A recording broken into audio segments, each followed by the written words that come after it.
Assalamualaikum warahmatullahi wabarakatuh. Perkenalkan, saya Elsa Sulfa Bradini dengan NIM SSI 202303567 dari mata kuliah Metodologi Penelitian.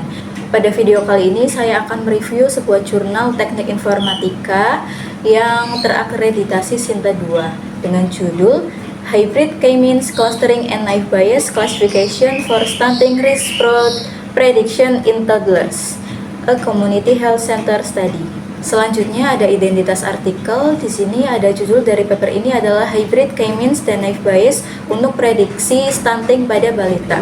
Penulisnya adalah Maharini Purwadi dan tim dari Universitas Amikom Purwokerto. Jurnal ini adalah JUTIF atau Jurnal Teknik Informatika dengan akreditasi Sinta 2. Paper ini diterbitkan pada volume 7 nomor 2 bulan April tahun 2026. Latar belakang dari masalah ini yaitu stunting atau kondisi tubuh pendek akibat gizi buruk masih menjadi masalah kesehatan yang serius di Indonesia. Berdasarkan data dari SSKI tahun 2024, angka stunting nasional mencapai 19,8%. Di tingkat lokal, Puskesmas Kembaran 1 yang berada di Kabupaten Banyumas mencatat angka stunting sebesar 17,25% dari total balita yang ada. Stunting ini menyebabkan beberapa dampak buruk, yaitu yang pertama, gangguan pertumbuhan fisik pada anak, yang kedua, penurunan kemampuan berpikir atau kognitif, dan yang ketiga, produktivitas yang rendah di masa depan. Sayangnya selama ini Puskesmas belum memiliki sistem deteksi dini stunting yang berbasis data dan analisis prediktif. Inilah yang menjadi latar belakang dari penelitian dilakukan. Penelitian ini memiliki 3 rumusan masalah. Yang pertama yaitu bagaimana cara mengelompokkan balita stunting berdasarkan indikator tinggi badan menurut umur menggunakan algoritma K-means. Yang kedua, bagaimana algoritma Naive Bayes memprediksi potensi stunting dari data yang sudah dikelompokkan. Yang ketiga, seberapa akurat model hybrid K-means dan Naive Bayes dibandingkan dengan penggunaan masing-masing algoritma secara terpisah. Adapun batasan masalah dalam penelitian ini, yang pertama, data hanya berasal dari satu puskesmas saja, yaitu Puskesmas Kembaran 1 di Kabupaten Banyumas. Yang kedua, data yang digunakan adalah data balita tahun 2025 sebanyak 1.168 record. Yang ketiga, indikator utama digunakan untuk menentukan stunting adalah tinggi badan menurut umur sesuai standar WHO. Yang keempat, evaluasi clustering hanya menggunakan Davis-Baldwin Index atau DBI tanpa metode validasi lainnya.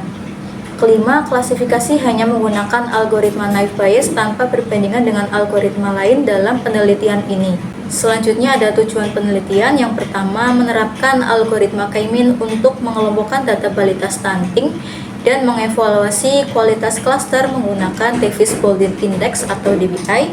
Yang kedua, menerapkan algoritma Naive Bayes untuk memprediksi risiko stunting dari data yang sudah dikelompokkan. Dan yang ketiga yaitu mengevaluasi akurasi model hybrid dan menunjukkan penerapannya untuk pemetaan stunting di tingkat puskesmas.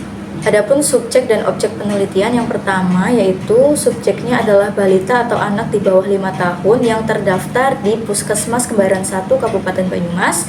Selanjutnya ada objek penelitian adalah data antropometri balita sebanyak 1.168 record dengan 15 atribut yang meliputi berat badan, tinggi badan, usia, jenis kelamin, Z-score, dan tinggi badan menurut umur atau TBU, dan 11 atribut pendukung lainnya.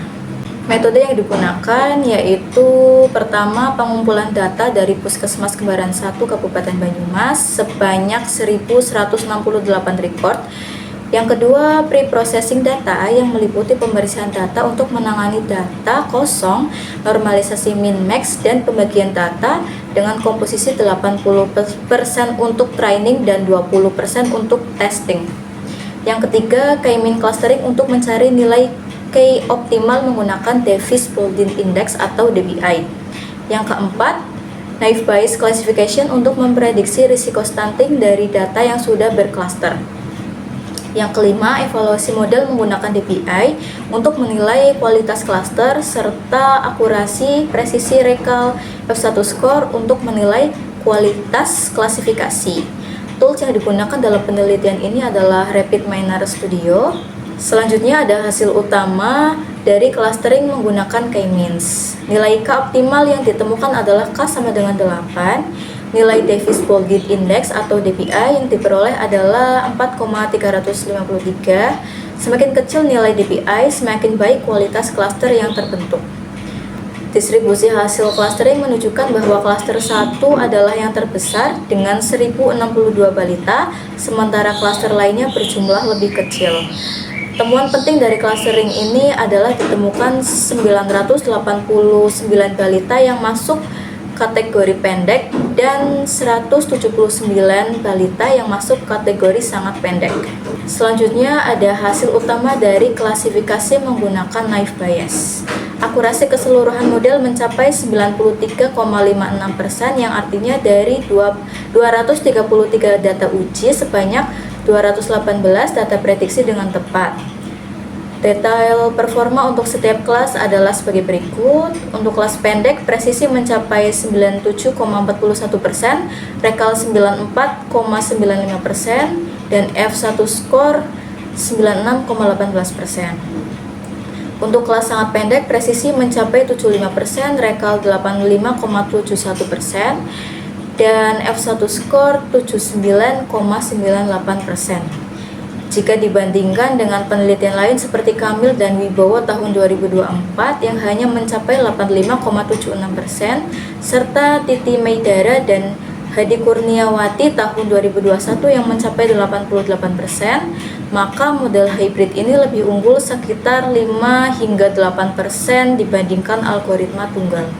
Berdasarkan hasil penelitian, penulis menyimpulkan 3 hal. Yang pertama, algoritma K-mean berhasil mengelompokkan data balita dengan K sama dengan 8 dan nilai DPI 4,353 sebanyak 989 balita kategori pendek dan 179 dengan balita kategori sangat pendek berhasil diidentifikasi.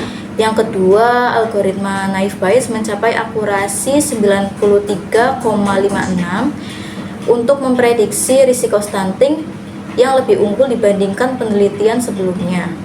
Yang ketiga, ada model hybrid K-mean dan naive Bayes ini dapat membantu puskesmas untuk melakukan deteksi dini risiko stunting, memetakan kelompok balita yang paling berisiko, serta merancang intervensi gizi yang tepat sasaran.